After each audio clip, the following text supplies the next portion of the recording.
That is how you move things. You don't need guns and ammo. You don't need tanks. Your voices are stronger than bullets.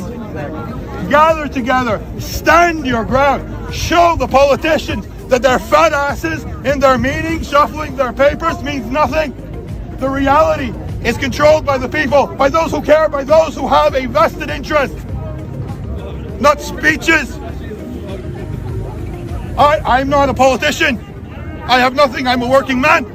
But when I see a woman on television with her dog, 70-year-old, maybe more, crying, "Kudam nie bieżeć, where should I run?" I cannot go comfortably into my bed tonight knowing that there are people out there that will be clutching their children in the train station in Kiev, that Kharkiv is being shelled, that Kiev doesn't know who will rule it tomorrow because this fucking despot holds Russia in an iron fist, because he jails his own dissidents. This, ladies and gentlemen, is Hitler by any other name. And his fancy suit means nothing.